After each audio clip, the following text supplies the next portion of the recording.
G'day, I'm Greg and welcome to the shed. Well, I've done a little project which took me 8 hours, and it was one of those projects where I had to do it, but if I spent an hour on it, it was 10 hours wasted because it was getting in the way of other stuff I needed to do. And if I spent $1 on it, then it was $100 more than I could justify spending. So we all have those projects where we have to do them, but we really don't have the time to do them, and we don't have the, we can't justify the financial resources to do them, but we need it.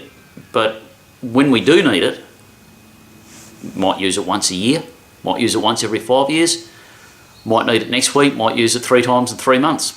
Or 4 times in 2 days. It's just one of those things, one of those projects where you just have to do it whether you like it or not, because when you need it, you badly need it. And in reality, you keep putting it off, and every time you need it, you curse because you haven't got it. So this is one of those projects, and it's going to flow along, and I took every shortcut I could. If I didn't have to deburr a piece of metal, I didn't. If I didn't have to measure something, I didn't. Because measuring stuff is time. Time is money. Time is opportunity cost. It was all about getting it done in the absolute minimum amount of time. And if it didn't look pretty, it didn't make any difference to the end result. Apart from the fact it didn't look pretty. It wasn't going to work any better, it wasn't going to work any worse.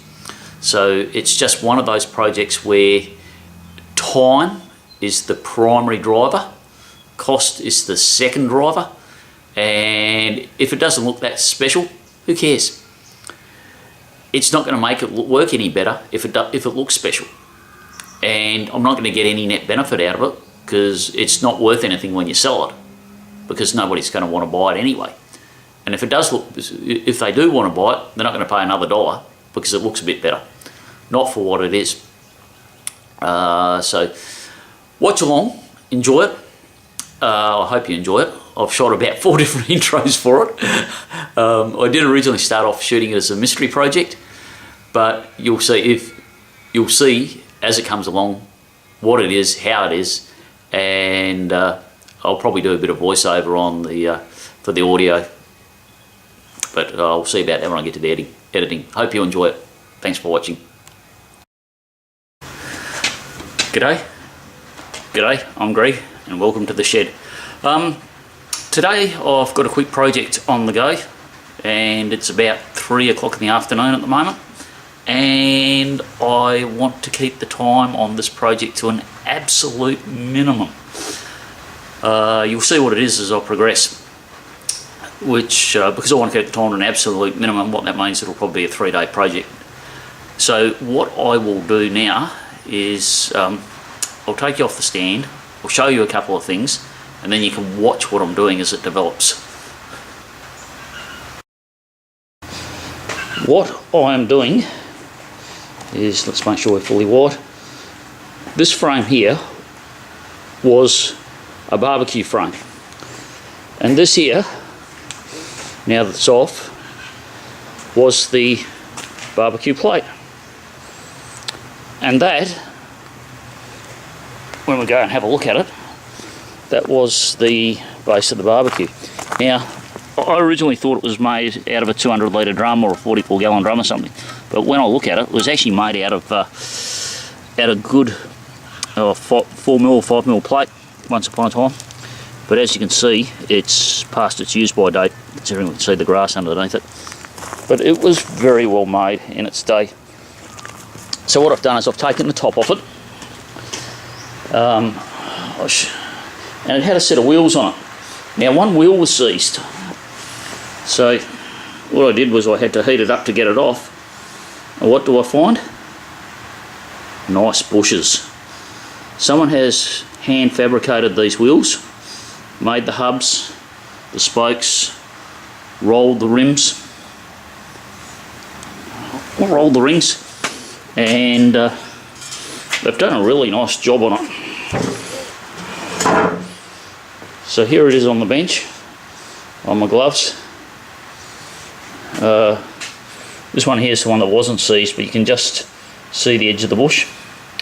So what I'm going to do is I'm going to clean up the stubs, clean up the axle shaft. We'll come back to the axle shaft. This one here is the one that was seized. Let's see if we can get it to focus on it.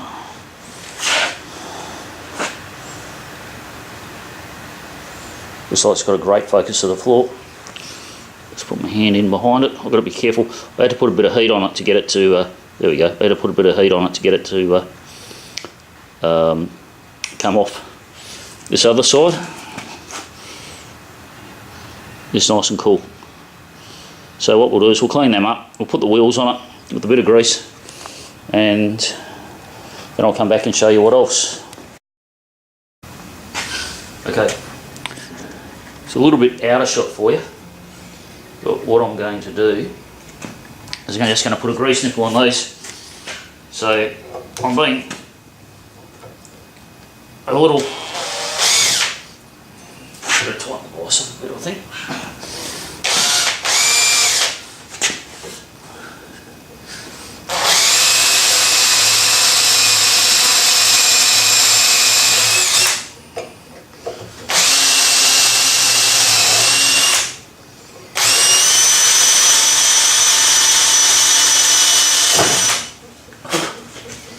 A little mediocre in the way I'm doing it, but I don't want to spend a lot of time doing it.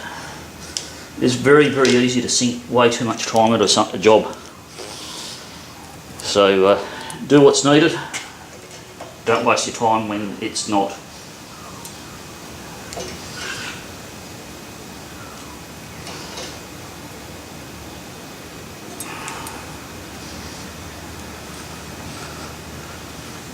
Go a little bit wider. Now,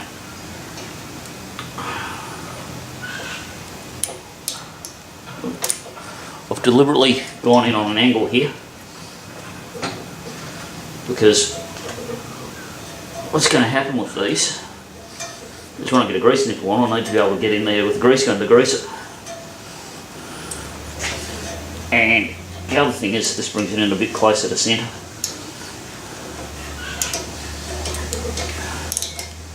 The only real reason for having the grease nipple in is because the thing will sit that much, is it'll seize up, which is what's happened to it this time.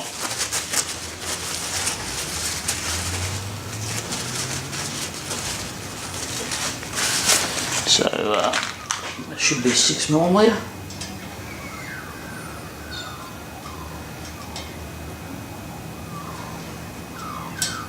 I say it should be 6mm because that's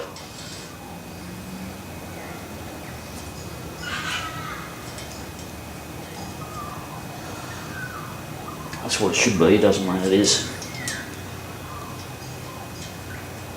There's some 1/4 inch, some 1/4 Whitworth ones in here. I think that one is. That one looks better.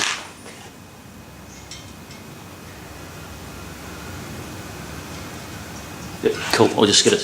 I'll get a spanner for it.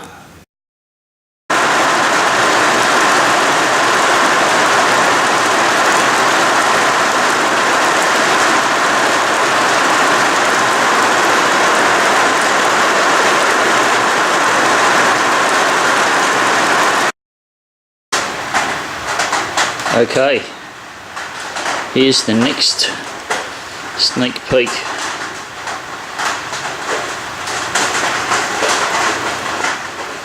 There's a bit of a hint in there. We'll see how it goes. I'm not spending too much time on this. It's only getting made with stuff that's laying around,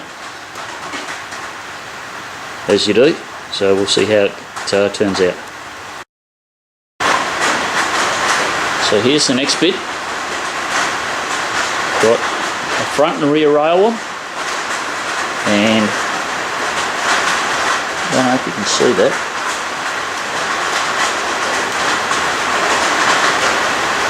There's that one, and there's that one. And what I've done is I've just picked up my points with Tek screws.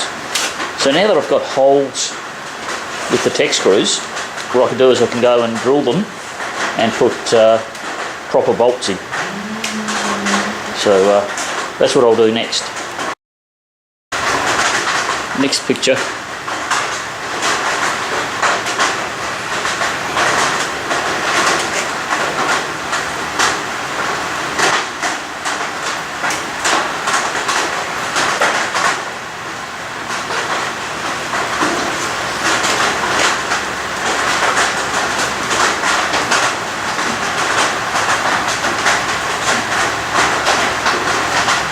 So now what is it?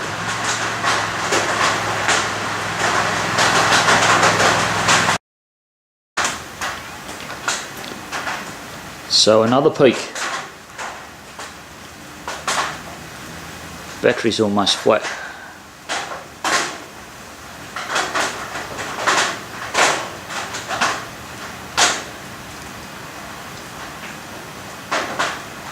Still a fair bit to go here, but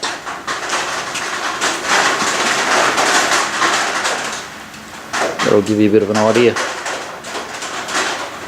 I'll have to stop and put this on charge. Well, I started at 3 o'clock. It's now 20 to 7. So we're looking at about 3.5 hours of work time to get it to where it is, including fixing the trolley, making a frame, a bit of design work, because it's our friend Mr. Wingett has been present, so there's been a bit of nutting it out as I go. The next bit will be to cover up all the ugly. I've deliberately haven't put one of these on the front, because what it will let me do is lift up the front roof, and then I can take there's two short little pieces in there I can take out, and you can't see my face. I can take those two little short pieces out, and that'll give me a 600mm opening instead of a 400. Instead of a 200. Not that I should need it, but I've decided to leave it there as a feature in case I need it.